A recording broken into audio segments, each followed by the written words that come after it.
இந்த ரெண்டு ஐட்டம் வச்சுக்கேன், பருப்பு இப்படி ஒரு இலையும் வச்சுக்கேன்.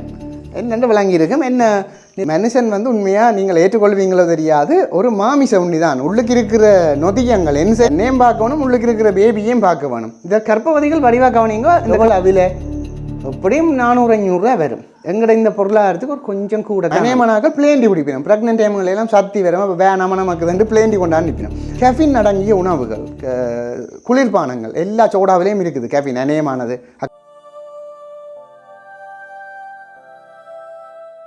தமிழ் எந்திரன் சொந்தங்களுக்கு வணக்கம். இன்றைக்கு ஒரு அற்புதமான காணொலியில் நான் உங்களை சந்திக்கிறேன். இன்றைக்கு ஒரு சாப்பாட்டு விஷயம் சம்மந்தமாக தான் சொல்ல போகிறேன்.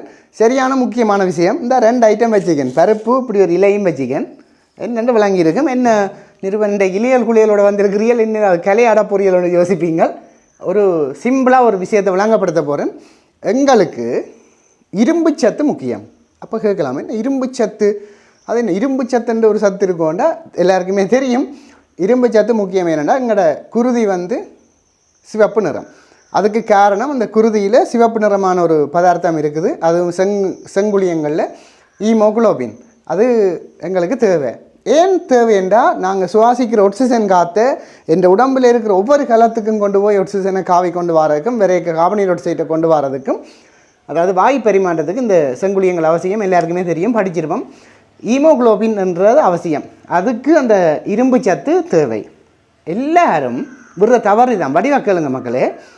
இரும்பு சத்துன்றோடனே எல்லாரும் யோசிக்கிற இரும்பு சத்தை மட்டும் எடுத்தால் காணுமெண்டு. சரி, ஒரு சின்னாலை பிடிச்சி கேட்குறோம், அல்ல ஒரு கர்ப்பமான அம்மா பிடிச்சி கேட்குறோம், ப்ரெக்னென்ட் மதரை ஏன் இரும்பு சத்து தேவைண்டா எல்லாரும் உடனே சொல்லுவினோம், அது அந்த ரத்தம் வைக்கிறதுக்கு. ஓகே, ரத்தம் வைக்கிறதுனா என்ன அதில் கிடக்கு? ஈமோகுளோபின். ஹீம்ன்றதும் குளோபின்ன்றதும் அதில் இருக்குது. வடிவாக கேளுங்க, சிம்பிளாக வழங்கப்படுத்துகிறாங்க, பெருசாக ஒன்றும் இல்லை. இந்த ஹீம்ன்றது என்னென்னா இரும்புக்குரிய ஒரு லத்தீன் பெயர் ஹீம். அங்கால குளோபின் என்று ஒன்று இருக்குது. அதை பற்றி ஒரு தரம் கவனிக்கிறேன். அதால் என்ன இரும்பு சத்து எடுத்தாலும் அவைக்கு அந்த இரும்பு சத்துக்குரிய அந்த ஹீமோகுளோபின் லெவல் கூடுறது இல்லை. இந்த ஹீமோகுளோபின் லெவல் குறைகிறத சொல்கிறது எல்லாரும் கதைப்பினும். கூட ப்ரெக்னென்ட் டைமில் கதைக்கிறது அனீமியான்னு கதைப்பினோம். அந்த அம்மாவுக்கு அனீமியா ஆகிட்டுது, எவ்வளோ அதன் சாப்பிட சொல்லியும் அயன் கூடுதில்லை, அவள் என்ன செய்கிறாவோ தெரியாண்டெல்லாம் கதைப்பினோம். என்ன பிரச்சனைண்டா, நாங்கள் அந்த ஹீமோகுளோபின் என்ற பேரை ரெண்டாக உடைப்போம். Heme globin. குளோபின்ன்றது ஒரு புரதம். என்ன சாமான்? ஒரு புரதம். ஹீம்ன்றதான் இரும்பு சத்து. இந்த இரும்பு சத்து என்னென்னத்தில் இருக்குமெண்டா கூட கபில நிறமான சிவப்பு நிறமான சாப்பாடுகளில் இருக்குது. நல்ல உதாரணம், எல்லாரும் விரும்பி சாப்பிட்ற மாதுளம்பழத்தில் இருக்குது. எல்லா இலக்கறி வகைகள்லையும் இருக்குது.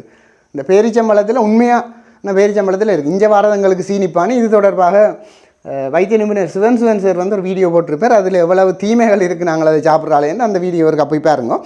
இதை விட விளாம்பழம், இப்படி கூட ஈரல், கடல் உணவுகள், இறைச்சி எல்லாத்துலேயும் இருக்குது. சிவப்பு கலர், அந்த இரும்புன்ற கலர் உங்களுக்கு தெரிந்தால் அந்த மாதிரியான கூடின சாப்பாடுகள் இருக்குது.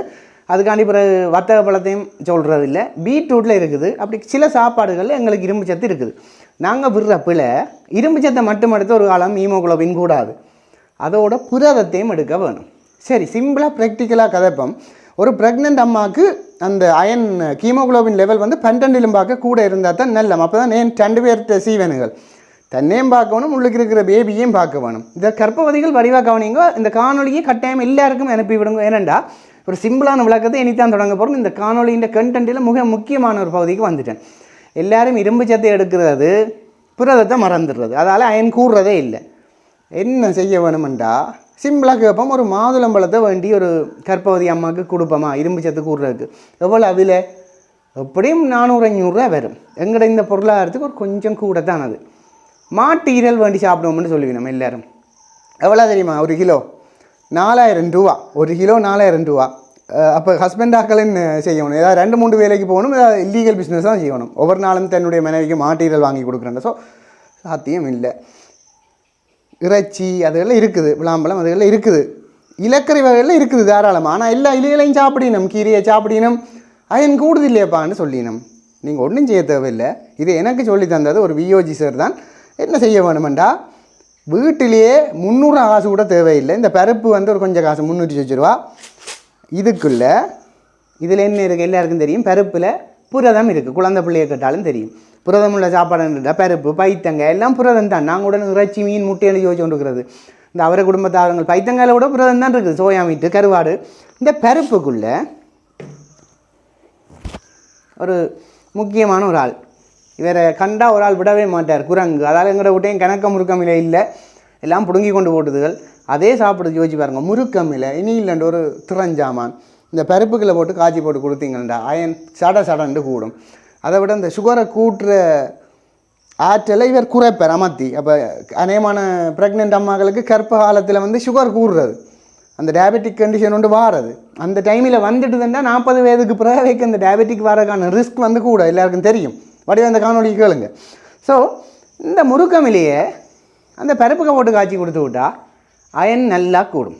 வேறு ஒன்று நீங்கள் செய்யல. நீங்கள் 4000 ரூபா மாட்டு ஈரியலுக்கு போக இல்லை, ஐயரம்மாக்கள் கூட இதை யூஸ் பண்ணலாம். அநேகமாக நீங்கள் இந்த அனீமியா குறைபாடு, இரும்பு சத்து குறைபாடு பார்த்தீங்கன்னா நல்லா மச்சம் சாப்பிட்ற ஆக்களை விட மிளகறி சாப்பிட்ற ஆக்களுக்கு குறைவு வாரது. என்னென்னா அவை இதுகளை வடிவாக கவனிப்பினோம் இந்த மாதிரியான சாப்பாடுகளை. சரி, இந்த இரும்பு சத்து இலக்கறி வகைகளில் இருக்குது, மச்ச உணவுகள் என்று சொல்லப்படுற மாமிச உணவுகள்லேயும் இருக்குது. எது எங்களோட உடம்புக்கு அகத்துறிஞ்சப்படுமெண்டா நல்லா மனுஷன் வந்து உண்மையாக நீங்கள் ஏற்றுக்கொள்வீங்களோ தெரியாது, ஒரு மாமிச உண்ணி தான். உள்ளுக்கு இருக்கிற நொதியங்கள் என்சைம்ஸ் என்று சொல்கிறது, எங்களோட சமிவாடைய செய்கிறதுக்காக குடலுக்கு சுரக்கிற சுரப்புக்கள் நாங்கள் சாப்பிட்டோன்னே எல்லாம் உள்ளுக்கு சுரக்கும். எல்லாம் வந்து விலங்குகளுக்குரியது தான். விலங்கு அதாவது இந்த சிங்கம் புலி அதுகளுக்கு இருக்கிற மாதிரி தான் எங்களுக்கு கிடக்குது, பசுமாட்டுக்கு இருக்கிற மாதிரி இல்லை. செல்லுலோசங்களுக்கு சமிபாடு அடையாது. அப்போ சொல்ல வாரது எங்களுக்கு மச்ச சாப்பாடை சாப்பிட வார ஹீம் தான், இரும்பு சத்து தான் கூட அப்சர்வ் ஆகும்னு சொல்லினோம். மச்ச சாப்பாடு கூட உறிஞ்சப்படுமாமா. அப்போ நாங்கள் விடுற பிள்ளை என்னண்டா எல்லாம் சாப்பிடுவோம், இலக்கறி வகையும் சாப்பிடுவோம். ஆனால் இந்த இரும்பு சத்துள்ள உணவுகள் எடுத்த பிறகு ஒரு அரை மணித்தியாலம் 1 மணித்தியாலத்துக்கு சில சாமான் எடுக்கவே கூடாது. சில சாப்பாடுகள் எல்லாம் சொல்கிறேன்னு கேளுங்க, அதுகளே எடுக்கிறது. அது என்னென்னு கொஞ்சம் தாள் கதைப்போம்.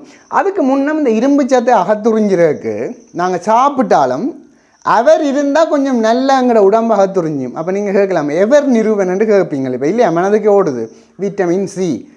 நாங்கள் எந்த சாப்பாடையும் இந்த இரும்பு சத்துள்ள சாப்பாட்டுக்கு தேசி புளியில் இருக்குது, உங்களுக்கு தெரியும். புளிப்புள்ளதுகளில் விட்டமின் சி இருக்குது, அஸ்கோபிக் ஆசிட். கீரைக்கு அம்மா புளி விட்டு ரக்குவா, அது சுட விடக்கூடாதுக்குரிய ரீசன் அது சட்டியோட தாக்கம் அடைஞ்சிடும், ரசாயன தாக்கம் ஆற விட்டு விடுறது. இப்போ புளி வந்து தேவை கட்டாயம். விட்டமின் சி வந்து இருந்தால் கூட அகத்துறிஞ்சப்படும். கூடாதுன்னு தாவரம் ஹீம் அற்றதுகளுக்கு, ஹீமற்றன்றது நான் சொல்கிறேன் சைவ சாப்பாடு. ஹீம் உள்ள இரும்பு சத்துள்ள உணவுகள் என்றால் மற்ற சாப்பாடுகள் கூட இந்த இறைச்சி, மீன், அதேமாதிரி முட்டை, கூட ஈரல், இதுகளுக்கு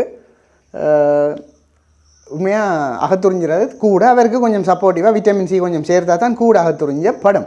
ஸோ வடிவா நான் சொல்கிறத கேளுங்க, இனிமேல் இரும்பு சத்து கண்டுட்டு மாதுளம்பழத்துக்கு ஓடுறதோ, மாதுளம்பழம் கொடுக்கக்கூடாதுன்னு நான் சொல்லல, அது கொடுங்க, நல்ல அயன் கண்டென்ட் இருக்குது, அதை விட நிறைய கண்டென்ட் இருக்குது மாதுளம்பழத்தில். பிரச்சனை ஒரு கஷ்டப்பட்ட ஒரு ஏழைத்தாய் அல்லது ஒரு கூலி வேலைக்கு அன்றாடம் போகிற ஆட்களுக்கு அது வேண்ட இயலாது. ஒரு 4000 ரூபாய்க்கு ஈரல் வாங்க இயலாது. ஒரு கிலோ வேண்டி கொடுக்குற தானே ஒரு 100 கிராம் என்றாலும் 400 ரூபா வரும். ஸோ அவருக்கு ஒரு பெரிய காசு ஒன்றும் இல்லை. பருப்புக்குள்ளே முருகமிலையை போட்டுட்டு காய்ச்சி கொடுங்கோ. இது ஹீம், இது குளோபின். இப்படி ஒரு வீடியோ வந்ததே இல்லை ஒரு காலமும். கட்டாயம் ஷேர் பண்ணி விடுங்க. ஏன்னா பாமர மக்களுக்கு இது போய் சேரும். இது ஹீம், இது குளோபின், புரதம். வேறு ஒன்றும் இல்லை. பருப்பு சும்மா 300 ரூபாய்க்கும் இல்லை. இது உங்களுக்கு வேலி வலிக்க நிற்கிற முருங்களே ஆஞ்சு விட்டால் படம் முடிஞ்சுது. இதை கொடுத்தால் நல்லம். தேசி புளியும் விட்டு கொடுத்தா அம்மாவுக்கு ஒன்று அயனும் கூடும். அதே நேரம் அம்மாவுக்கு இந்த இவரில் இந்த டயபெட்டிக் வார ஆற்றலை குறைக்கிற தன்மையும் கொஞ்சம் இருக்குது. ஸோ சுகரையும் வந்து ஒரு லிமிட்டில் வச்சிருப்பார். அதுக்காண்டி இதை சாப்பிட்டுட்டு நல்லா இனிப்பு சாப்பிடக்கூடாது.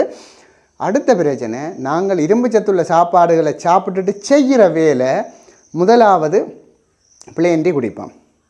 பிளேன் டீயில் உங்களுக்கு தெரியும், ஸ்காலர்ஷிப் பிள்ளைக்கும் தெரியும், ஒரு ரசாயன பதார்த்தம் இருக்குது. அதுக்கு பேர் வந்து தெனின்.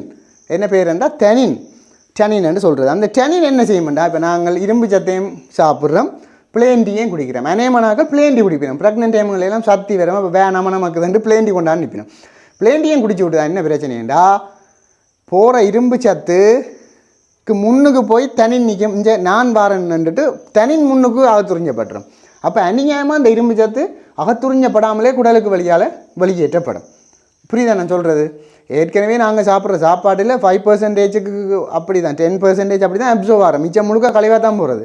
அதுக்குள்ளே இதுகளையும் நாங்கள் செய்து விட்டோம்டா. அப்போ இனிமேல் பட்டு அயன் டேப்லெட் எடுத்தாலோ, அயன் டேப்லெட் நீங்கள் எடுப்பீங்களார் ப்ரெக்னென்ட் அம்மாக்கள் ஒன்றில் சாப்பிடக்கு 2 மணித்தியாலம் முன்னும் இல்லை பிறகு எடுக்கிறீங்கள நினைக்கிறேன். இந்த மாதிரியான வேலைகளை செய்திடக்கூடாது. இது பிளேன் டீ குடிக்கிறது. அடுத்தது கெஃபின் அடங்கிய உணவுகள், குளிர்பானங்கள் எல்லா சோடாவிலையும் இருக்குது கெஃபின் அநேகமானது. அக்கா மாலை, கப்சி, அதே மாதிரி இப்போ ரோஸ் கலரில் ஒன்று வருது, அதை வாய்ச்சி பாருங்கள், அதில் என்ன கிடக்கண்டு கெஃபின் வந்து கூட இருக்குது அதில். அதை விட புல்லண்டு வரும், முன்னுக்கொண்டு சிவப்பு புல்லண்டு வரும், அந்த அதுகளெல்லாம் கெஃபின் வந்து கூட. அதுகளை நீங்கள் குடிச்சு விட்டீங்களா, நான் சொல்கிறது ஆங்கிலமாக மாற்றி பாருங்கள், சிவப்பு புல் அதுகளில் எல்லாம் வந்து கெஃபின் கூட இருக்குது. அது குடிக்க வேணாம் நான் சொல்லல. இரும்பு சத்தை நீங்கள் சாப்பிட்டுட்டு அதை குடிச்சிங்களா கெஃபின், அதே மாதிரி பிளேண்டியில் உள்ள தெனின் இரும்பு சத்தை அகத்துறிஞ்ச விடாது. இது கனவேருக்கு தெரியாமல் சொல்லிவினோம். வந்து நாங்கள் நல்லா தான் சாப்பிட்றோம், ஈரல் எல்லாம் வாங்கி தந்தவர், மாதுளம்பழம் பண்ணி தந்தவர், விளாம்பழம் சாப்பிட்றாங்க, கீரை சாப்பிட்றாங்க, முறுக்கமில்லையோ நீங்கள் சொல்கிற மாதிரி சாப்பிட்றாங்க. என்ன செய்கிறீங்க? சாப்பிட்டு பிளேண்டி ஓடிக்கிறாங்க, சாப்பிட்டு சோடா ஓடிக்கிறாங்க, படம் முடிஞ்சுது. ஸோ இதுகளை தவிர்க்க வேணும்.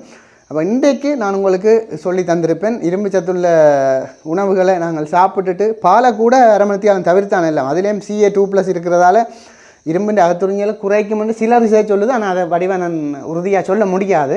இரும்பு சத்தை வேறு ஒன்றோடையும் சேர்த்துக்காதீங்க. நீங்கள் வடிவாக தேசி புளி, ஒரு தேசிக்காய் தண்ணியை குடிக்குங்க, அப்படி தண்ணி விட வேண்டாம், நல்லம் ஒரு நேரத்தங்காய் தண்ணி ஒன்றும் தேவையில்லை. இந்த கண்டென்டி தான் இந்த பருப்புக்குள்ளே இந்த முருக்கமிலையை போட்டால் சகல ரோக நிவாரணி, வடிவா இரும்பு சத்தும் கூடும், அயனும் கூடும், பிள்ளையும் ஆரோக்கியமாக பிறக்கும், சுறுசுறுப்பாக இருக்கும். அயன் குறைஞ்சுதண்டா பிறகு கடைசி நேரம் சீசர் செய்ய வேண்டி வந்தால் எல்லாம் பெரிய பிரச்சனையை கொடுக்கும். அம்மாவுக்கு பிளட் ஏற்ற வேணும் அல்லது அயன் ஏற்ற வேணும். ஸோ இது எனக்கு ஒரு வியோசியர் சொல்லி தந்தது. அதை எல்லாருக்கும் பரப்பி விடணும்னு நினச்சேன். நான் இந்த நேரத்தில் இந்த காணொலி பிரியோசனமாக இருக்கும்னு நினைக்கிறேன். எங்களுக்கு இரும்பு சத்து கூறுறதுக்கு முருக்கமிலையும் பருப்பும் இனி இல்லைன்ற ஒரு கண்ணுக்கு முன்னால் நடக்கிற தெய்வங்கள், அதை பயன்படுத்துங்கோ மறக்காமல். பசலிக்கீரை எல்லாத்தையும் விட திறம் முருங்கு, இதில் நிறைய கிடக்கு, அயடின் கூட கிடக்கு கொஞ்சம். அதான் பாருங்க, குரங்கு கண்டா விடாது, ஏன்னா அதுக்கு தெரியும் அதில் நல்லது தான் இருக்குன்னு சொல்லி. ஸோ இந்த காணொலியை மறக்காமல் எல்லாருக்கும் பகிர்ந்து விடுங்க. உங்களோட கருத்தையும் மறக்காமல் சொல்லுங்கள். இந்த மாதிரி யூஸ்ஃபுல்லான வீடியோஸ் வேணும்னு சொன்னால் இதை ஃபாலோ பண்ணிக்கிட்டீங்கன்னா உங்களுக்கு நிறைய வீடியோஸ் வந்து நான் இப்படியே போடுவேன். மறக்காமல் இந்த காணொலியை லைக் செய்து போட்டு ஷேரையும் தட்டி விடுங்க. மீண்டும் இன்னொரு நல்ல காணொலியில் சந்திப்போம். நன்றி, வணக்கம்.